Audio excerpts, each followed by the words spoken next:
Hello, and welcome to the inaugural episode of Youth the Gap's podcast, Legacies Lost and Found. This podcast is going to explore the lives of change makers. We're going to find out what they do and why they do it through conversations that connect these people to communities they serve and the communities that support them. Today's episode, we're going to be talking about resistance in the modern world. We're going to be talking about art, technology, and beyond. And joining me is a good friend of mine, Erdem Kuslu. Erdem is a multi-hyphenate artist with a background spanning the arts, social, and computer science. His intersection of all three fields has seen him be a founding member of the former Fleet Studios, as well as being a vital pillar within the arts community with collectives such as Real Art School. In recency, Erdem places the knowledge and experiences he has lived through in intricate doodle clusters. His standout colour bomb has been viewed by thousands in the city, and from his art to his knowledge, he is beginning to gain notoriety and build up a voice that young adults and artists heavily relate to. Through his work, he aims to show that anything can be a canvas and everything is political. Welcome, Erdem. How are you, man? Thank you for the introduction. I'm doing very, very well, and congratulations to both you and Youth the Gap for your new podcast, bro. I'm very excited to be here. It's been a long time coming, and I've wanted you to be the first person on this, the first person I chat to from, I think, Shout out to you, man. the inception of the podcast. We mentioned already that you are a founding member of Fleet Studios. Mm-hmm. I really want to start there and talk to you about how that opportunity came about and what exactly Fleet Studios was. So, to answer where the opportunity came about, so going back to my doodle clusters, at this point, I had already had my color bomb released, and that person who got the first purchase, a man by the name of Tom, we actually had met a few years prior when I believe I was 17 years old, and he was in his late 20s at the time, I believe. We had just met in Dawson, and we were actually having a conversation about deeper topics at the time still, in which I was actually talking about fatherhood, not out of myself, but just talking about it as a generic concept, and like how it applies to my life, and I guess at the time his life potentially. But I remember he was like, "Oh, let's connect." And then, despite nothing happening from that connection for the next few years, when he had then seen my artwork released, he wanted to support. And then through the work that he completed, he got given access to a space in central London in which he invited me down, and he was like, "Oh, just out of curiosity, what ideas do you have about this space?" When I saw the space myself, I was like, this is perfect for a hub for young creatives within London, especially if we can tailor it to be an affordable space itself. Um, Why was it and so important for the space to be affordable? so being a young artist from London, you kind of come to realize once you're done with any kind of formalized art studies, and what I mean by formalized is whether you study it as a GCSE or as an A level, let alone if you go on to university to study it, you basically have no spaces across society to be able to go and create art, let alone to the free, like, or a low cost at the very least, right? And this is a huge, huge, huge barrier to entry. And so for me, it was one of those things where it's like, if I can help create a project in which a few artists can come and get access to a space for either, again, free or an affordable low cost, that would have been a priority for me. And luckily, the space itself could facilitate that. Now, things did go left, just in terms of how the space itself was ran. And this is partly because other founding members were very much just not involved in the picture whatsoever, or the adequate amount of investment was not there, let alone the fact that staff members, part of the project, were not being listened to whatsoever.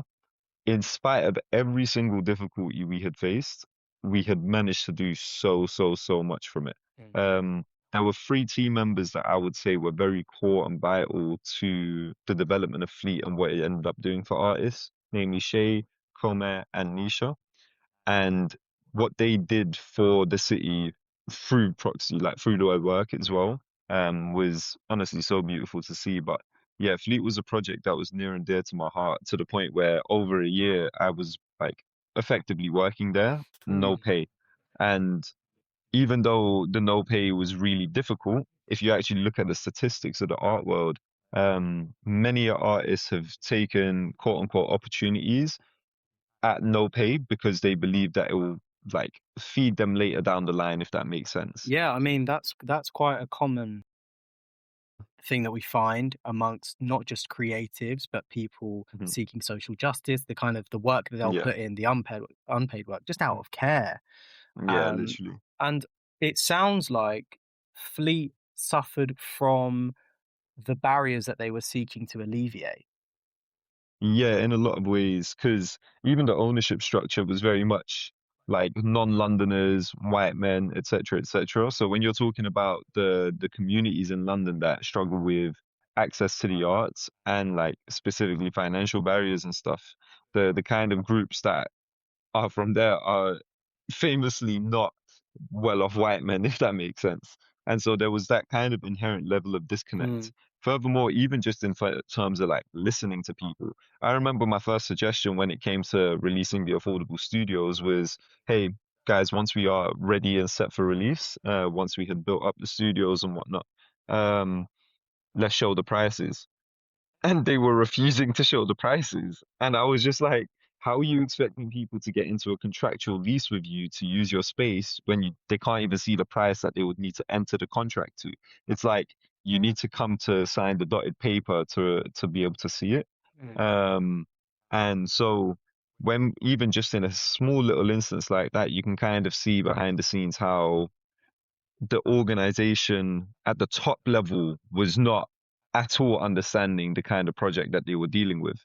And I definitely don't I let me know if I'm using this word wrong, but I don't lambast them for it now, just because time has Well, I don't passed and like know. but yeah, like I don't necessarily hold it against them now. But that's purely because time has passed and things are different. And also because I very much did see and am now reaping the rewards of that time where I worked for free, because it's put me in a position within the community where people have a level of trust for me. And it's because of the care that they've seen me put in at like a personal sacrifice. And I actually, in many ways, I do not regret it whatsoever, because it was such a fulfilling time period. Because bro, I cannot tell you the tens of artists that were literally using Fleet for free. Mm. The other tens of artists that were getting a 24/7 accessible studio in the heart of central London for literally something like £100 to £200 a month. Like there are studios currently in Hackney, for example, where bro, you're getting a box room, no windows, and like nothing for at least Well, £1,000 a paying month. £1,000 to Um, suffer. no, literally. And the best part about Fleet was the community that built itself, right? Like, so we had nightclub chess move over from Bobo's to Fleet. And like it as a venue was much, much bigger than Bobo's in comparison. And so a lot of the community members that came from there loved the vibe. We also had the courtyard outside. So like you were outside but inside. And in a space such as Fleet Street, I think that was such a vital point, because it's like the architecture of Fleet Street screams power. It screams, yo, you guys in particular are not supposed to be here. And you guys in particular are also the same people that have been exploited and have largely come from the countries in which the wealth has been extracted to even build up that kind of build up that kind of architecture. Okay. One of the things that Fleet Studios, when I was reading up on it, was talking about was that being another of the main barriers that young artists face in London is that Mhm. lack of access to a network. So Yes. bringing those two things together, the kind of lack of Mhm. space and lack of a network, how do young artists um, disproportionately suffer Mhm. when faced with things like a lack of network or lack of space? So immediately off the bat, right?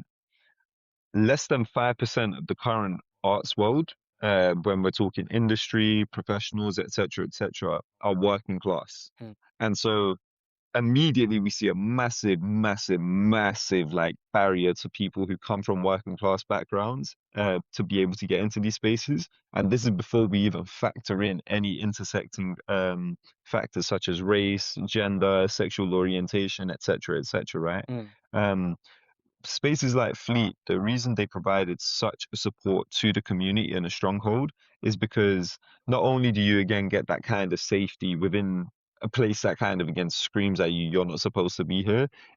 You have collectives like Real Art School that are able to film because the cost that you have to pay for a room to run a workshop is near zero. You just need to pay for the equipment. And so then when Real Art School and stuff is forming, people are able to pull up. They're not expected to pay anything to get in. It's not like a membership scheme or what have you.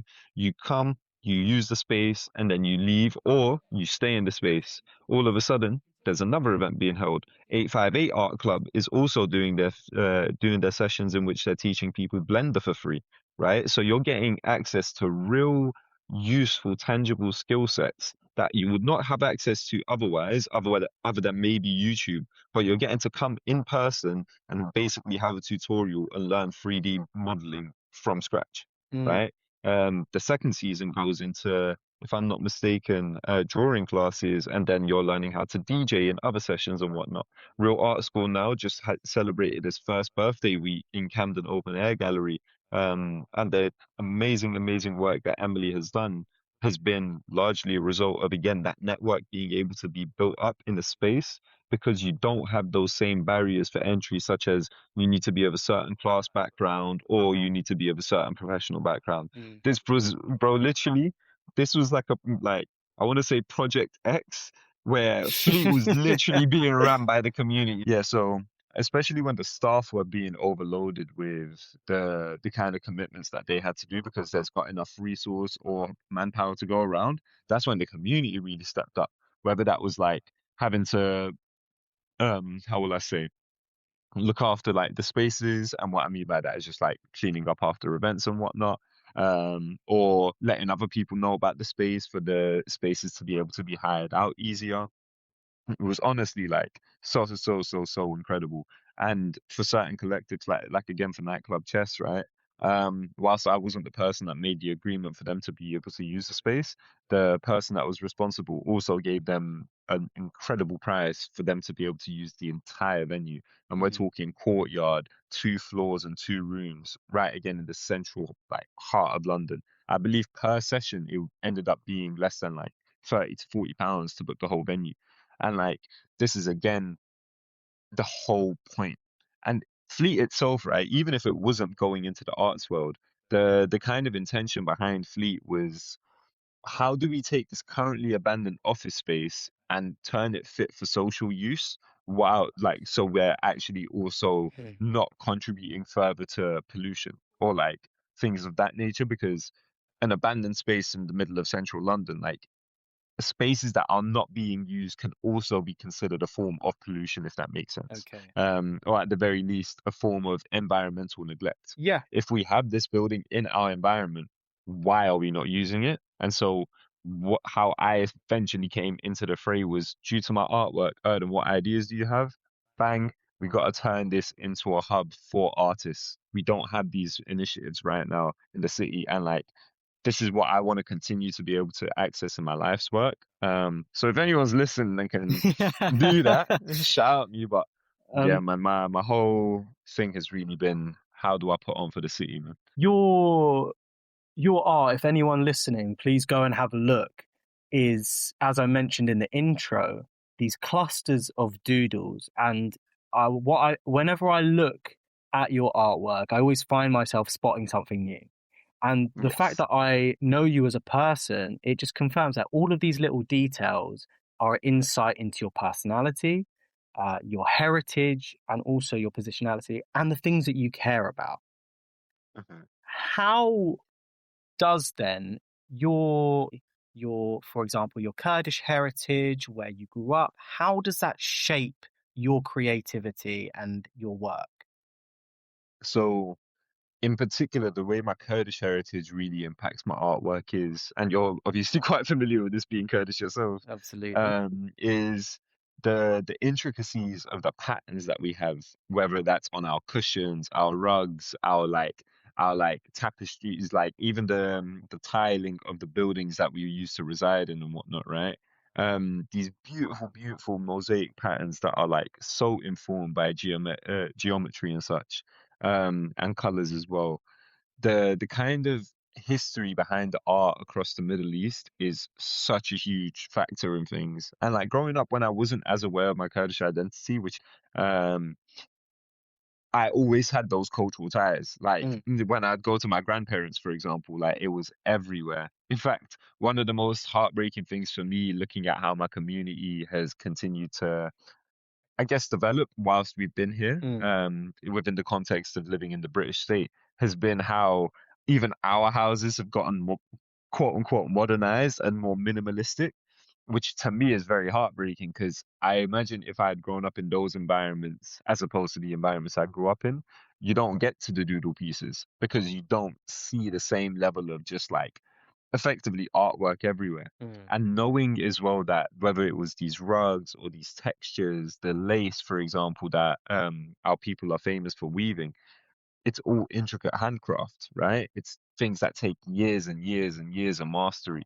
And if you now apply that to the context of a boy born and raised in London, Hackney, and like has influences from pop art through to, let's say, Minecraft and video games and like pop culture, music references, movies and whatnot, you fuse the Kurdish mosaics and patterns, the motifs and it all through to the handcrafted expertise, through to all of those pop culture references. And I believe you come out with things like doodle clusters and mosaics in that kind of fashion, where each doodle can have a meaning ranging from something like, oh, I just really liked how it looked, through to, oh, yeah, there's some complex, deep, deep history relating to geopolitics of mm. entire regions, like embedded into the meaning behind particular doodles. And the clusters are reflective of that. Mm. Wow. Yeah. I mean, you almost don't know where to look. It's like it's a room full of secrets, I would say, describe your work Hmm. as.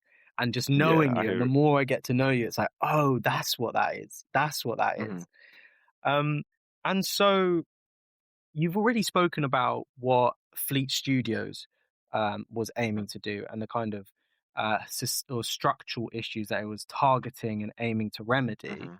I wanted to get your opinion of the role of art in resistance movements. And specifically, what I wanted to ask was how can art effectively mobilize the public? Can art do that? Hmm. That's a great question, and it's very multivariate, especially in the times we live in, like considering the context of things like AI art and such coming about, right? So art has always had the ability to connect with people as it was naturally just an expression of self, right? Mm, Or an expression of things that you've seen. But I think for us to be discussing these things without considering how the world of art has changed within the last 5-ish years is going to be like it would be such a miss for us because unfortunately, bro, in our early 20s, like we're now having to contend with the fact that the art we see going forward for the rest and remainder of our lives, we can't necessarily trust and assume that it was made entirely as a human original, right? Um, and this goes also for knowledge that we see passed on. This goes for videos and things that we see on the internet. This goes for comments that we see, considering that almost half of internet traffic is now coming from bots, and 85% of those bots coming out of the United States of America, right? When we analyze these things from the critical computer science lens, and my thesis was on decolonizing computer science, mm, it shouldn't be surprising considering how the state of America exists across the world and where their economy lies, where their existence largely as a state has laid over the last few centuries. Art does have the power to mobilize people, and art also has the power to be able to give people insight, especially into times and periods of history that um we may not have sources from because they were burnt or destroyed, or we just haven't had good resources to be able to pull from. I hope my art can really stand the test of time and express to people what we had in our era and the fact that it's handmade for the majority of it. However, art can very much be used in the opposite. Mm. Art can be very much a nullifying force. It can be effectively like a drug, right? There's art that makes you feel so good and like maybe makes you feel like you're such an aware person about the world or you're a savant about the world. Whereas if you're watching that art and feeling that way, but then you're not actually moving to do anything based off those feelings, art can just be an outlet for feelings, if that makes Right. sense. Um, In my head, when you're talking about mhm, those kinds of almost numbing mhm. forms of art, are we talking more streaming services, the emergence of like binge watching and that kind of thing? The ones that almost feel like an escape? What are you talking about there? I would say it depends, right? And I know that's such a jarring answer to hear, but it very much does depend on the context of the art, Right. who's making the art, and how visible is the art, right? Because yes, 100% on the binge watching and such like that, right? And that's reflective of a society in which most people are forced to work 9 to 5, if not 9 to 5, 5 to 9, like whatever it may be, just to be able to get through and survive. So of course, when you go home, you're not thinking, yo, what am I going to do to change this? You're going to go, what channel can I watch to stop thinking about things for the next few hours before my next shift, right? And and art very much can fill in that void. And artists definitely hold a political role, but within the fascist system that we're living under, especially in the context of fascist Britain right now, it's like that the kind of art that speaks to people and gets people moved to do something is very, very difficult to come by. Mm. And the artists that I see trying to actually do things about it are the same artists that I would have met at Fleet Studios, for example, or in different artist collectives in which they are purposefully and understandingly, like they are aware of their position as artists and they are aware of their positions of artists having unfortunately a bit of less power over time. And when I say power, I mean the power to change, the power to inspire, etc., etc. Mm. Because you're coming up against, again, corporate AIs. You're coming against not having to try and starve, quite literally just trying not to starve in the economic conditions that we currently find ourselves in. We live in a time in which I've literally heard artists and directors say that all art is revolutionary, all art is radical, but I have no idea what art they're looking at because in what right mind do you think all art is Mm. revolutionary or radical when we see museums filled to the brim with artists that may have spoken for something, but their message is going co-opted. Outside of that, art isn't just relegated to what may be on a canvas, it's also what we may be listening to. It again comes back to architecture. How did that architect think about placing that building? Was it as a symbol of power or was it to empower said community that they were Mm. building in, right? And London is notorious for this, where you'll have literally a symbol of power right next to a council estate that has been quite literally and if I'm being real about my perspective towards the art and artists going forward, I pray and hope that artists that are politically aware maintain their edge and like their wits about themselves, because it's going to be increasingly important going into the future because things are just that bleak.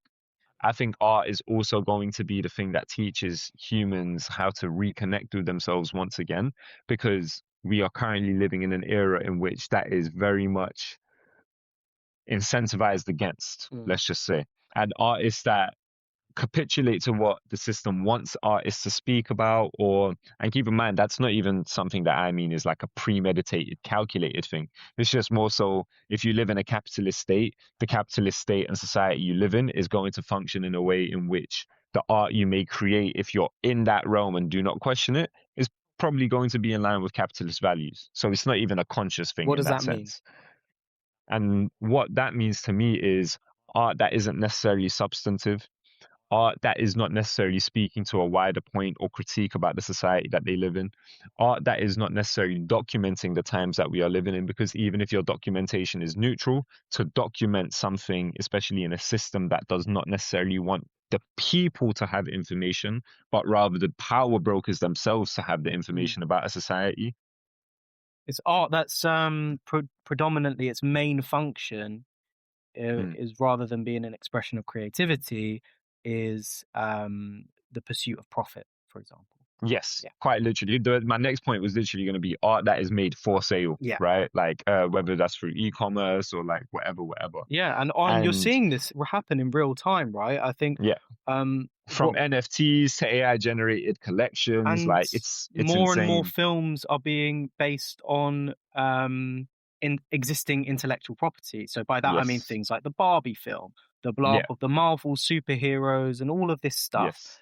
Um, that you can see in real time how priorities are Hmm. shifting away from, let's say, artistic authenticity or Hmm. originality to having to negotiate more and more with the demands of business. And all of that is coming in accordance with the fact that over time these same industries have gotten more and more monopolized. It's much harder to create original screenplays and whatnot when the only three companies you can pitch it to are Netflix, Warner Brothers, and Paramount. And then all three of them in the last month are talking about buying one another. You know what I mean? Yeah. Um, Yeah. and so, yeah, for the realm of artists, if I have anything to say on this in terms of how I anticipate things going, just because honestly, I think it's one of those things where time will tell. If you are listening and you are an artist that wants to speak truth to what you see, and that is speaking truth to power, documenting the things around you, and like trying to maintain a level of, I guess, working via hand and handcrafting, please maintain all of that and trust me when I say you're not alone. And I think your art is going to become increasingly relevant for the historians and sociologists of the future and outside of that for your community, because literally humanity is struggling to express itself. And not because it cannot do so, it's because there are so many forces against us doing so. So Okay. just stay steadfast. You are not alone. Well, actually, you've landed at a great point there, talking about the forces against humanity, the forces against us. Um, Hmm. that brings, and we've spoken about it already a little bit in terms of the threats to art. Um, the most recent emerging threat is that of AI, and it's Hmm. dominating discourse. You can hear about it on the news. I mean, uh, Hmm. people are making YouTube videos about how to get the most out of it. Do you know what I mean? It's Yeah. everywhere. We're adapting to this new, almost profound innovation. So I guess my question to you is, Hmm. what kind of threats do these innovative technologies pose to resistance movements in particular? So there's a whole bag of answers to this, and I'm so excited to get into it, right? So in terms of I would say one of the easier threats that people can come to understand is back in the day, right? Let's say you and I were chatting and we're chatting things that the state does not like, but between you and I, there's quite literally thousands of documents exchanged, all of them that are relevant to what we're talking about, right? That the state needs to sift through to understand. Back in the day, you might have needed entire teams to go through things to unlock intricate meanings, whatever, see codes, see patterns, And what kind of what have things you. would we be talking about? What, well, this depends. Like, are you saying, are you a person of color saying things that is like even 10% critical of the system you live in, whilst the system you want wants to kick you out or deport you or exploit you? Or are you a white man who happens to be of relative privilege and like good levels of wealth growing up that can largely get away with saying whatever despite how critical you are of the state? Mm. Um, let's just say for this purpose, right, you are speaking in an explicitly leftist rooted politics, right? Thousands of documents between us, texts, what have you, right? Phone calls, where that may have needed entire teams to be able to dissect what go on between the two of us. You can now just hand that to a large language model and it can come and summarize everything that the authorities may want to see. Furthermore, because these AIs and whatnot will be being developed by companies around the realm of like, let's say your Palantirs and whatnot, right? Software made with profit in mind, as well as to be able to be oppressive and like analytical, what have you. That AI itself will still hallucinate. And if you're not familiar with what AI hallucination is, AIs are AIs, similar to humans in a bit of a sense, they have the ability to hallucinate information and just make things up Mm. based on what you're asking them or what you're providing them. Not because they have the same kind of wiring as humans. It's not that whatsoever. It's just more so if you program something to output data based on a model you have trained and based on input data, sometimes it's just going to not know how to get to the right output or the desired output. And so it will just make up information. So we're seeing largely artificial intelligence being used in, I'm not even going to say nefarious ways, because largely since the development of the intelligence industry, this has been what it has been for the acquisition of data and the analysis of such. That is a huge threat, just in the sense that whatever data we do now have or provide, it can get analyzed in a much, much easier way. Mm. Cool. Outside of that, how dangerous would you consider it for AI to be able to generate images? And like, I want to ask this in the context of, imagine you were a young girl. Imagine you can now AI generate any feature set of yourself. Outside of that, you're kind of incentivized to do so because young girls, from what the research shows and from what we have seen in our own experiences going to secondary school and whatnot, there is such a threshold for how you're supposed to look, how you're Mm. supposed to act. When you now have AI chatbots that look a particular way, right? And they all kind of look the same across the board. On top of that, your crushes in school may be taking photos and like AI generating photos and explicit videos of you, things that you have never done in your life. You're quite literally a minor in this context, coming out with some of the most awful, awful depictions of yourself, how would that make you feel? Our young boys right now are being taught and trained and advertised by major corporations with venture capital backing to download AI chatbot apps to have your own custom girlfriend, right? Mm. Or to have your own best friend and whatnot. How is this going to harm young boys of the future when we're already struggling with a rise in misogyny, and the men in our lives, the elders who are largely raised away from this whole AI stuff and are just kind of like, oh yeah, it is what it is, are not at all aware of the effects of how this is going to affect the youth, right? Let alone how it affects themselves. Now, outside of that, AI itself is not sentient in any kind of capacity, right? In fact, the term artificial intelligence has no real, I actually personally hate it because it has no real root to actually what it is. Okay. All an AI is, as we define it, it's a model that has been trained on a set of parameters to say, if you get this particular input based on your training, what output do you come out to, right? There's nothing intelligent about this. This is just a computer program that we have programmed. There's nothing that can be generated. There's nothing that can become thought of in an intellectual capacity because it only can do what we have enabled it to do within a particular set of parameters, Okay. right? And yeah. On that, Mhm, and this is something that I've been thinking about quite a bit, and I have no real knowledge of technology. Um, mhm. but I kind of theorize about AI, and just with the knowledge that, yeah, it is just a model that is trained on the information that it's provided.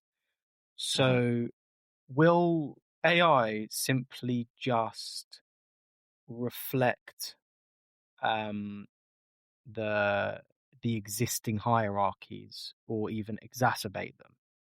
Yes. Okay. The only reason we speak of AI in the harmful and detrimental ways we currently speak about them is because the AIs that we are currently using and are like largely being forced to use by many of these corporations. And there's many links there to why this is the case, but I won't touch on that now. It's because we live in a capitalist system. And so the AI we see, from its deployment to its usage to its to why it's being made and deployed, is all being done within the context of that capitalist system. Mm.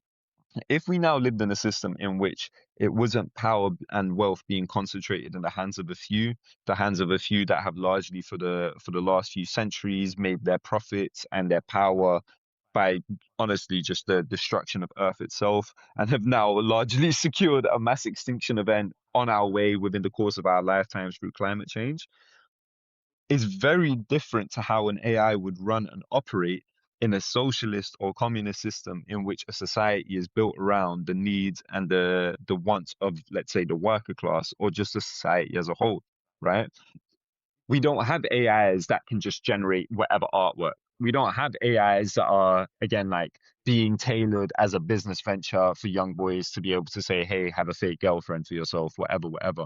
We don't have AIs that are collating data based on whatever's uploaded onto the cloud or whatever is uploaded into your personal files that you signed the terms of service agreements for Adobe to be able to go through your files and train AI, right? All of which is going to come back to harm whether the artists that use them or just the general population.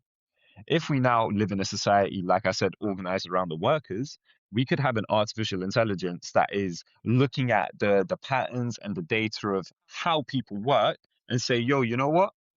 This person is working as a redundant like worker. We honestly don't need them to come in. Or they might even come to the conclusion of, you know what? I see that this person is actually a bit more overworked in comparison to their counterparts. We would like to assign another worker in this realm. What might have taken managers and such to be able to see in their workforce beforehand, we can now offload particular points to an artificial intelligence and therefore reduce the amount of labor that humans need to do. This is a huge, huge benefit if your society is revolving around a necessity for labor, yes, but you don't want the society to revolve explicitly and only around labor and the work and how much people need to do and output for that society. And what that means is humans have much more free time to be able to connect with their loved ones, create art, learn how to cook food, etc., etc. But when you live in a capitalist society, those jobs that maybe no longer need a manager to do, because the corporations no longer want to give it to a manager for their own corporate greed, right? Like AI is not replacing jobs in the way people think it is. People are getting fired and hired and whatnot because there is a huge, huge level of exploitation right now. No one can really find a job because corporations want to keep hoarding their wealth. The people that own them want to keep hoarding their wealth, whatever, whatever. When this AI now comes in, quote unquote, as a replacement, who's getting that wealth? The AI is not getting it. The person who just got fired is not getting it. It's the corporation that's getting it. But then what's happening to this person? This person can no longer pay their bills. This person can no longer buy their groceries. This person may be on the verge of homelessness. This person is now going to need welfare support from the state, right? And it's because the societies that we live in are structured in such a way in which if you live in a society in which you need to work every day of your life to be able to make ends meet, when AI comes into your life, that's not going to bring any positive to you. How could it? You don't even have any, like, how will I say it? You have no chips in the game for it to be able to benefit So you. from that kind of angle, then, Hmm. the capitalist society that Hmm. seeks out to do its main goals being efficiency, competition, Hmm. growth, Hmm. best value for money, all of this stuff. Yeah. Actually, AI will reflect that. you're saying will, and correct me if I'm wrong, Hmm. AI will cause the loss of jobs that will then lead to people relying on a welfare state that ultimately the people then pay for. The only caveat to that I would say is it wouldn't be AI taking your job Right. because AI is not a thing that like consciously does it. Mm. People get laid off and fired by their corporate bosses and whatnot. And then what the bosses do, because they have their own bosses, is they are all tied within a system in which they are part of the capitalist hierarchy. That same capitalist Okay. hierarchy is informed by the technological corporations that are investing and developing AI. And so they're forced to use it.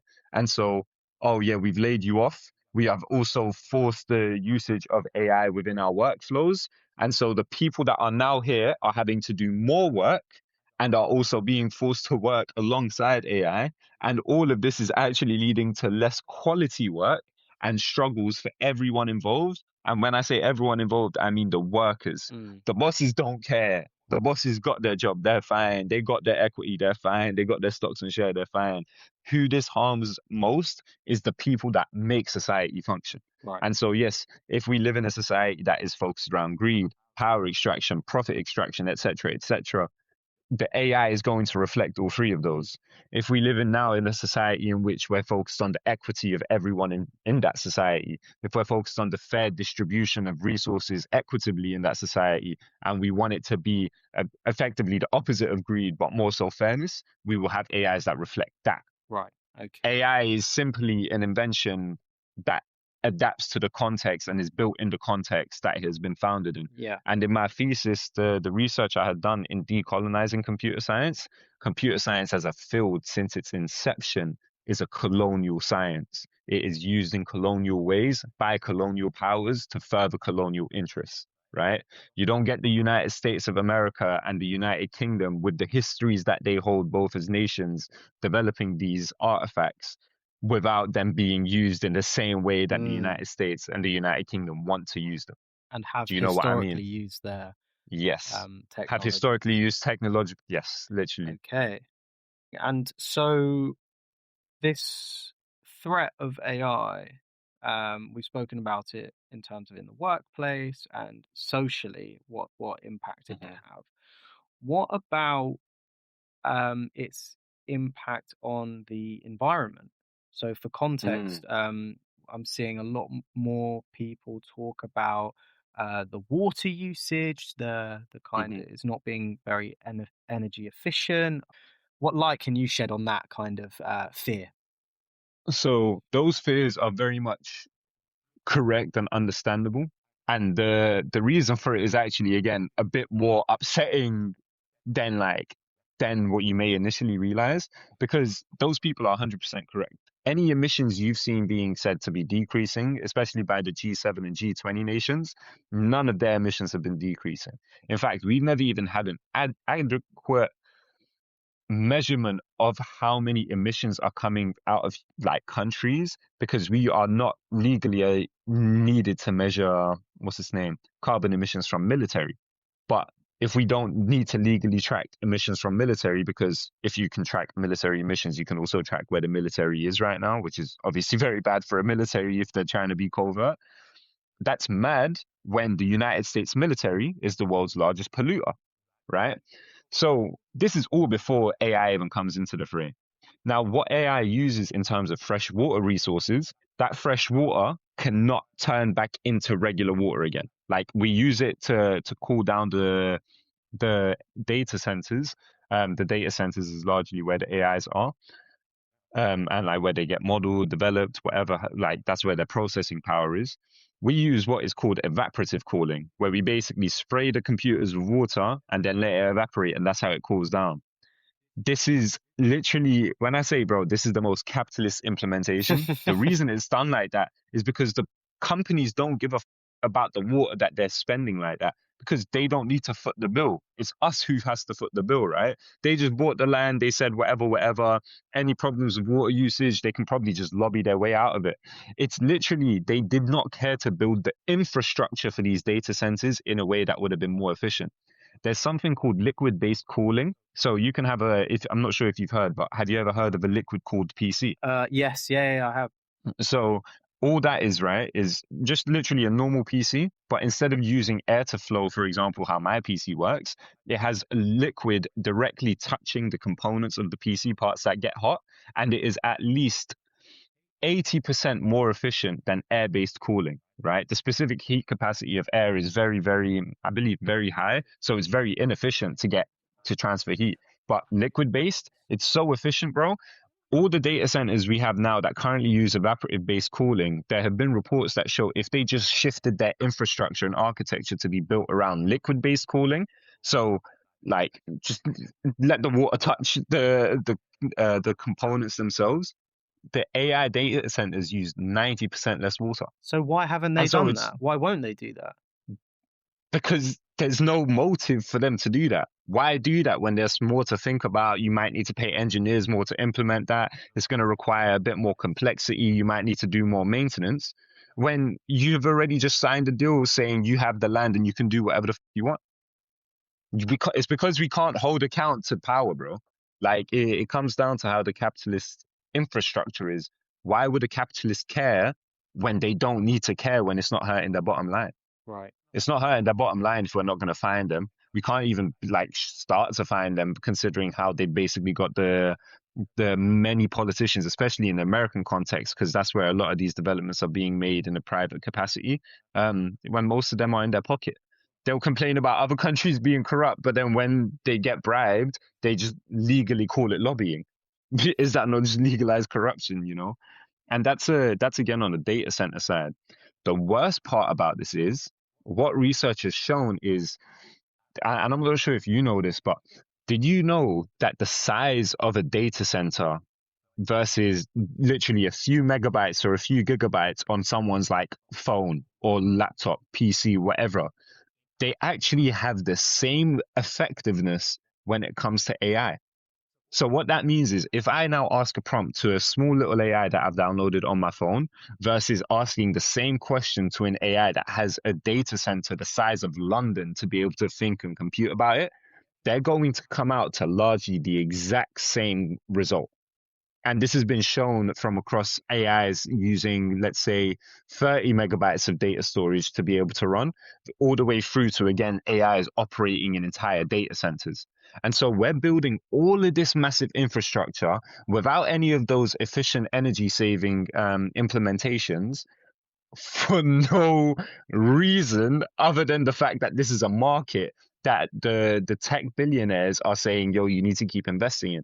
Last year, 92% of America's GDP was held up by the AI bubble. What does that mean? Like, so 92% of the GDP growth that America as an entire country saw came from the investments that were being made in the stock market for AI and AI related companies. Oh, right. It's So not from actual 92% growth. of the extent that it rose by last year was made up from Yes. the AI bubble. Yes. So it's like it's it's not anything rooted in realness, like, or reality. They don't care about the technological efficiency.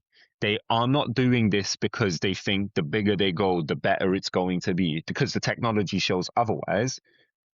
If I'm being entirely honest, we as the people that are going to have to suffer the effects of not having access to this water anymore, having access to that land anymore, and largely also not being the ones that benefit or like even utilize those data centers in such a capacity anyway.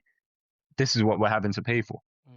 Like it's but when it's placed like that, it's honestly so kind of like daunting in a bit of a way. And I'm not sitting here saying that AI has no functionality. Like I was saying, in a different kind of social structure, AI would be so much more immensely useful. And there are still very much positive use cases nowadays, right? Like whether that's in particular facets such as admin, like a lot of the small menial tasks that would have taken someone maybe an hour or two to do can now be very much automated. But again, unfortunately, because of the system we live in, that isn't now an hour or two free for the person.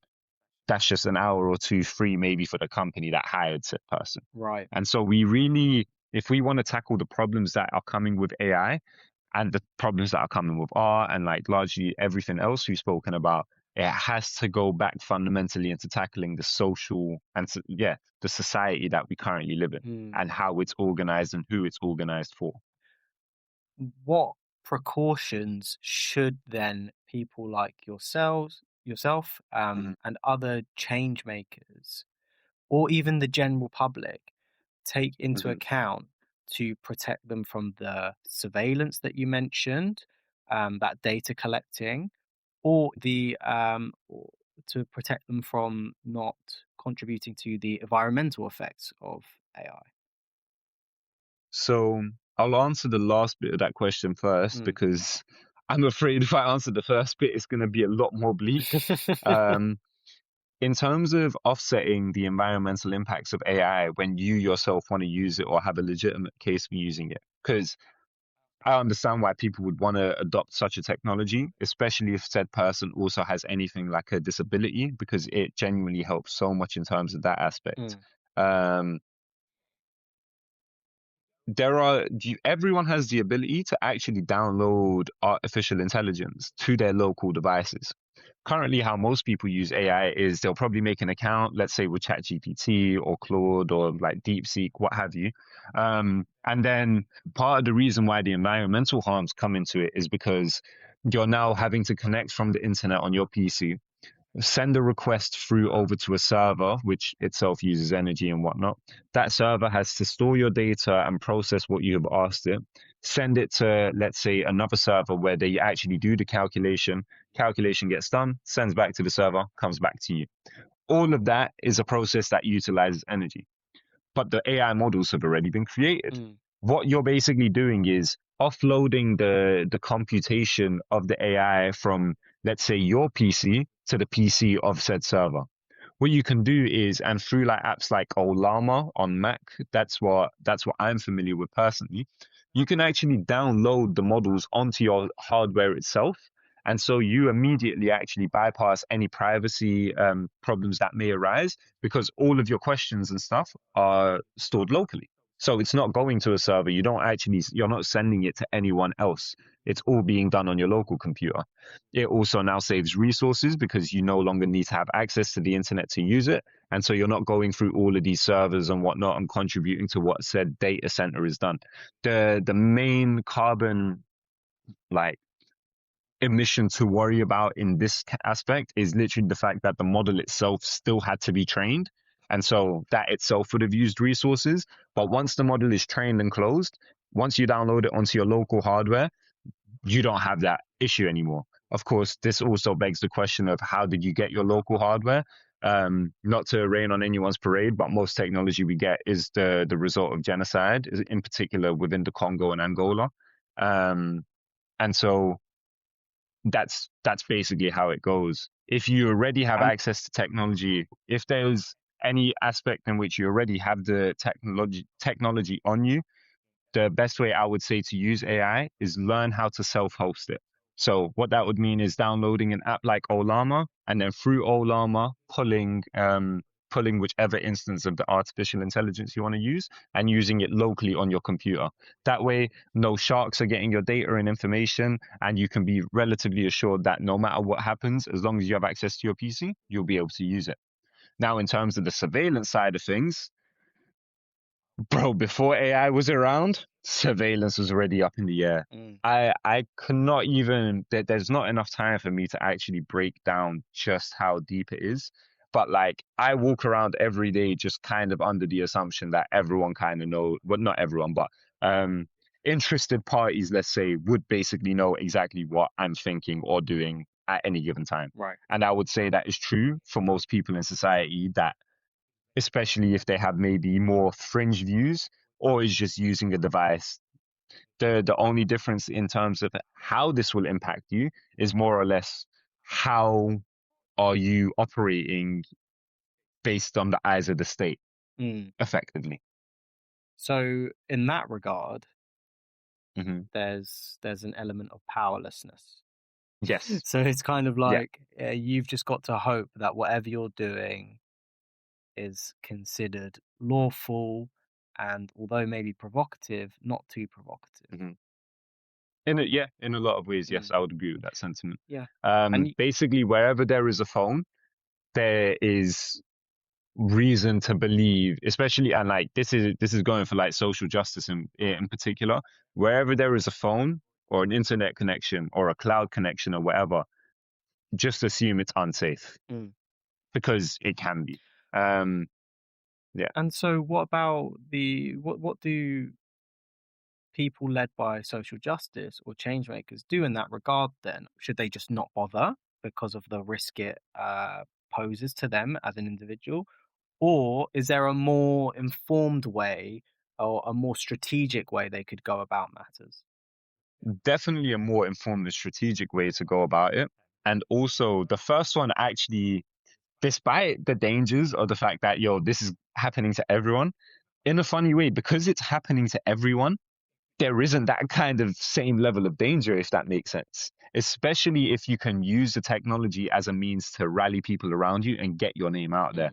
What social media and technology has also done, like, don't get it twisted, despite how bleak and dark everything is and has gotten, it's also been one of the main vectors of power that people like us have managed to use to be able to leverage and get our voices out there, get ideas out there.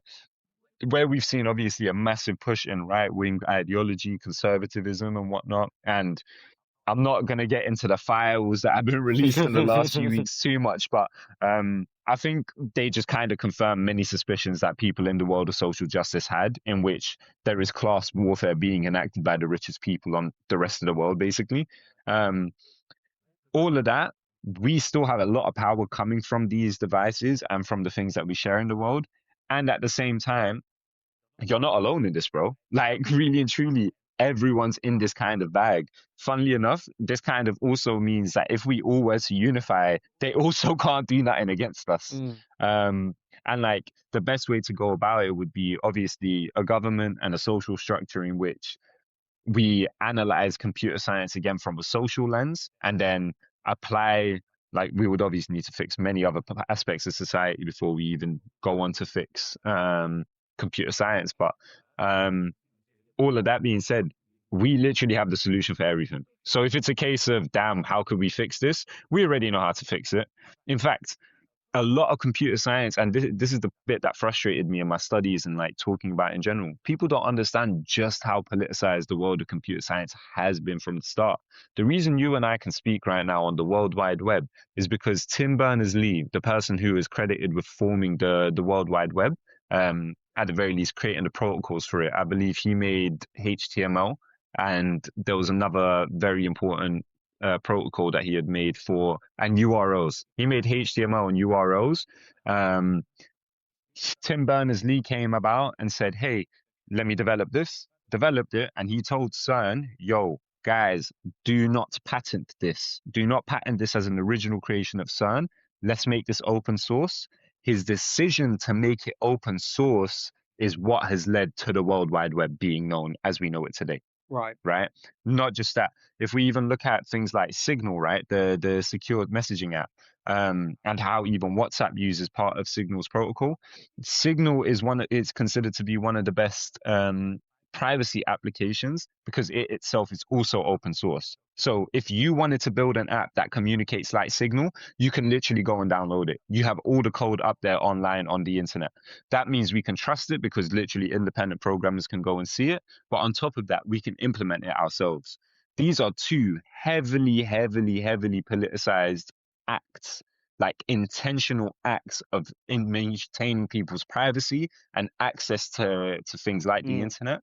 But when we just chat about them, and this is very much done on purpose within the fields of STEM, you want to, on a social level in a capitalist system, you want to remove the social awareness side from STEM as much as you can. You never want people to form the connection between the two. But that's why we got to talk about the connection between the two, because these two heavily politicized choices have largely led to so many things happening within the instance of human history, just because these guys were like, hey, we don't think just a few people should control this, you know? And so that's the thing to know. That's the thing to be aware of. All tech is politicized. There are very many things you can do to be able to make sure you're safe and the people around you are safe. But at the same time, there's so many things that are already so far in the game. The only way to remedy that would be through societal change. And don't worry, because again, what I was saying earlier, even on the art side, in this, you're not alone. Just be careful. Yes. Technology doesn't exist in a vacuum, and it always manifests in accordance to the kind of existing context, existing systems of domination. Facts. So now I want to go back to you, and you mentioned that that technology is political, and at the start in your description, we see that you consider everything to be political. Yes.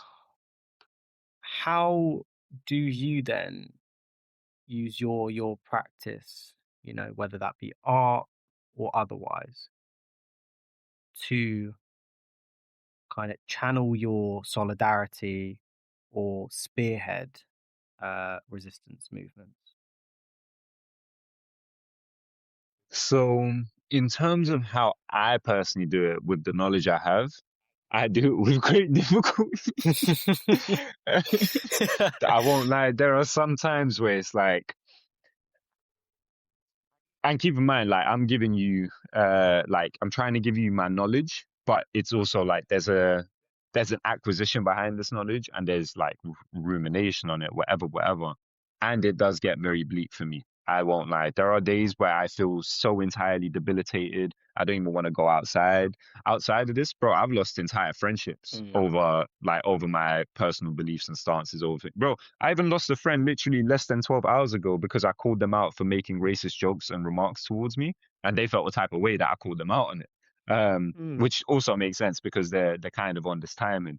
Like they wouldn't be doing it in the first place if they weren't on that timing, right? Um, and what that necessitates for me is having to take a step back and knowing when I have enough fight in me to actually fight.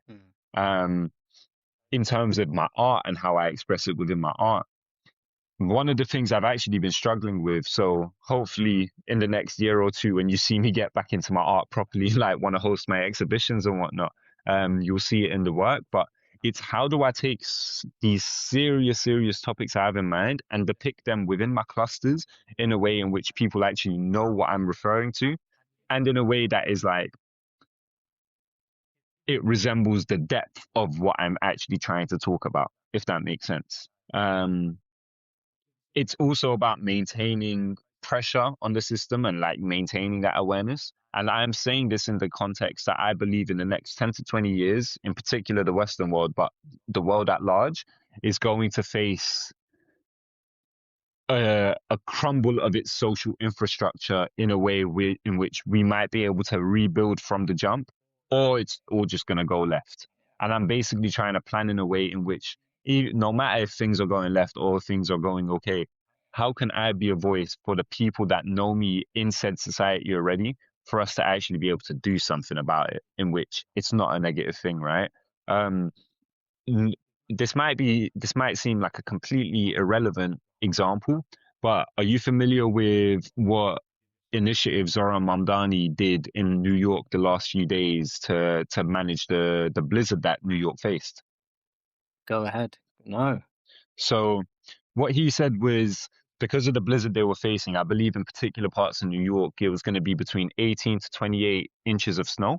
He said that any New Yorker who is fit and able to do so and has the valid ID, and they took various forms of ID, they could come and work on behalf of the city for $30 an hour to clear the snow off Oh, the streets. Within a single day, the snow was gone off the streets. And then I saw an incredible TikTok by someone I can't remember right now, which I apologize if you're listening to this, but they were saying it was such a great example of society and having people within said society be a climate vanguard. So when climate change inevitably hits our cities, our environments, our habitats, we would be able to collectively come and organize to be able to combat whatever damages it brings to us. And I was just like, wow, what a fantastic idea. One of the things that I try and root in my art, and this is something that you will see in my piece, Free Us All, in the top right corner, I say we can still change things. So, in spite of how bad everything may be looking, bleak, how hopeless we may be feeling and whatnot, it's just having the constant reminder in your head that, yo, wherever there is humans, there is love. Wherever there is love, that means we still have the capacity to change things. No matter how dark things may be, we can still change things. No matter how much power gets stolen from us and then distributed at the top, we can still change things. And it's still we that is important because it's we that holds the power. In the words of Fred Hampton, right? And he may even feel a type of way about me for just like mentioning his name when I'm not doing the work he was doing in his life. Rest in peace to him. But wherever there are people, there is power. And so in the times I feel hopeless, in the times I don't want to get up and do anything, in the times that my partner sees me just bawling my eyes out because another war broke out or there's another genocide or I just remembered something that like my ADHD brain like just forced into my brain when I didn't want to remember it. In those hard days, it's just about remembering, yo, there were quite literally billions of people that came before you. And depending on how climate change goes, there might still be billions to come after. It's not useful or conducive to you to hold all of this weight on your own shoulders And where you have this knowledge, it's important to give it to people and put it out there in whatever medium you can. Mm. And so for me, that's my artwork. For me, that's the knowledge I try and spread to people. Um, it is hard. I won't lie if I'm like that. I'm never going to sugarcoat that aspect of things. It's very important to just maintain strength because hopelessness is the fundamental thing that the capitalist system tries to cause in people to make sure that things don't change, you know? So we just gotta maintain, we can't let up. We gotta analyze the global context and see how we can apply that global context to our local context, you know? Right. And yeah, that kind of manufactured feeling of hopelessness can be so damaging. Um, Hmm. how have you adapted as you've become more and more experienced in social justice through your art or other means? Like, what kind of changes have you made to like look after yourself and also make your work feel as impactful as possible? The changes I've made to better myself, in recent weeks, I've actually quit smoking. Well done. Which, if you know me, thank you. Well, you actually know me, so I appreciate the well done. Um, yeah, that's been a pretty big thing that I'm proud of. I'm not necessarily gonna judge myself if I get back into it soon, but I just have no urge for it right now.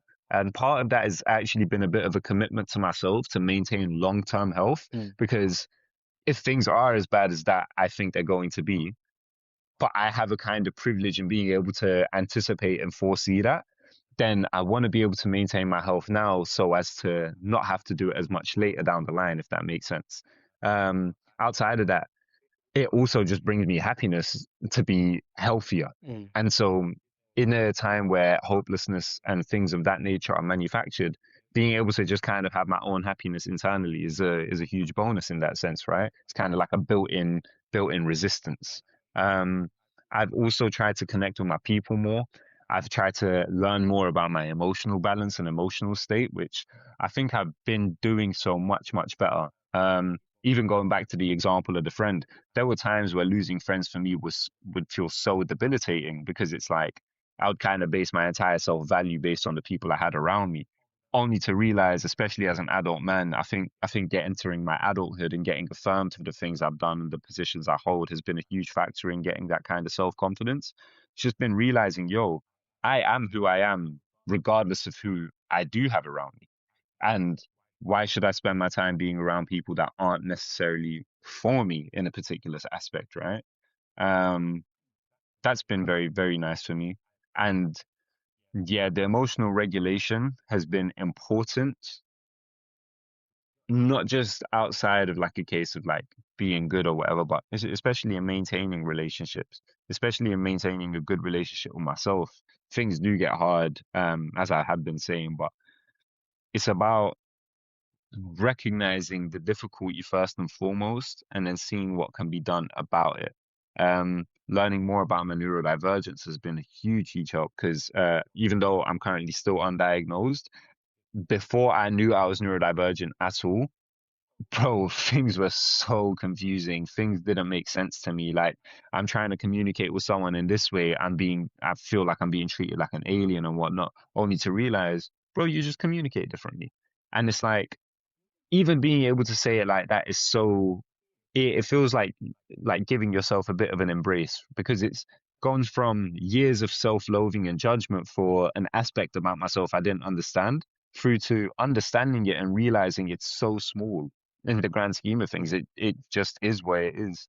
And then being able to take all of this and provide it to my people, bro, I can't lie, it's so, there's a word that I'm looking for, but I'll just say like it warms my heart in a lot of ways. Like when my friends themselves are going through a lot of things, for example, like undiagnosed neurodivergence as well, for me to just be able to go to them and give them a hug and be like, bro, you may not realize it, you may see it in others, but what you're not seeing in yourself right now is you're just disassociating. And like getting a hug there, because it's like, oh damn, you just helped me see what was in front of me the whole time. And I know what that's like because I had been there, you know? Or going back to the world of art, like being able to support my friend Emily through Real Art School, seeing what my friends Omni and Jar are doing at 858 Art Club, like these are all things that bring me joy, because it's like, even if it's not even if they're not as political as me, right? And just in terms of like an outward sense, I see how my presence and my voice helps inform them. And like in particular with the Jar and Omnia, that was actually a bad example because them man are also quite like politically aware and like try and do what they can. But just in terms of recognizing my voice and how it stands out has been important in recognizing my power and value in relationships. And yeah, man, we don't have anyone but ourselves in that sense. And by ourselves, I mean not ourselves as an individual, ourselves as in a collective, as in the community, as in the people around you. And so yeah, it's just about maintaining those things, man.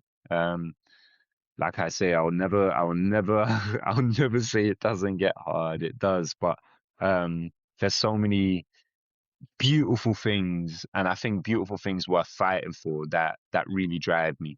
I think like in the words of Che Guevara as well, I think a revolutionary is someone that is driven by a great sense of love. I think the greatest changes of society, they all come from a place of love. Absolutely.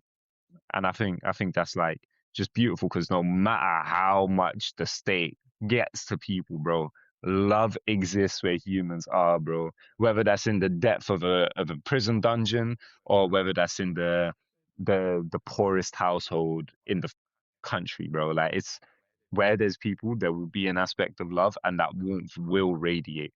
Like I like as bleak as the system may be, the reason it has to hurt us to keep us in line is because without that, it's not going to exist. It needs billions and billions of investment in getting people to think in particular ways, because without those billions and billions, people do not think in a hateful capacity. You know what I mean? And so just having that awareness and knowing again that I'm not alone. Like, bro, I'll be real. That man could be spying on me, but it don't matter because it's like at this point you got to spy on everyone in our generation. Every single person is waking up to the fact that this system is at the very least one worth questioning. Back in the day, it was unquestioned. Now it's being questioned. Sure, some people are questioning it and coming out to, there's lizard people and aliens that control the government. Them men still have a bit of a way to go, but at least it allows people like us to be able to say, hey, things do need changing. It's just not the aliens and them, man. That's a bit too far-fetched. It's enabling us to have conversations to bring people and root them back into reality. And yeah, man. All right, then just to finish off then, where can people keep up with your work and what can we expect from you moving forward? So what you can expect from me moving forwards is hopefully more artworks, but I'll put a caveat on that. Right now, I'm actually thinking of going more into YouTube and again, expressing what's in my brain. And if you want to keep up with that on any of my socials, my Instagram is erdem.kuslu. My TikTok is just Erdem Kuslu. My YouTube should be the same. And yeah, my website, erdemkuslu.com. If you have any inquiries and want to reach out and work together, or even just ask me a question, my email is erdem@notsofun.xyz. If you're wondering why it's at not so fun, because sometimes things are not so fun. If that wasn't obvious from what we were talking about, well, get to know. But yeah, man. Oh, thank you so much for joining me, and thank you everyone No worries, for listening. man. Thank you for having me. Yeah, please keep up to date with the podcast. Follow us on @LegaciesLostFound on Instagram. Follow Youth the Gap @Youth the Gap on Instagram, and leave a review. Follow us wherever you get your podcasts. Thank you so much, Erdem. I'm sure I'll see you very soon. Thank you, bro. And yeah, hopefully not the last time you'll be on it. Definitely not. If you have me again. All right, thank you so much.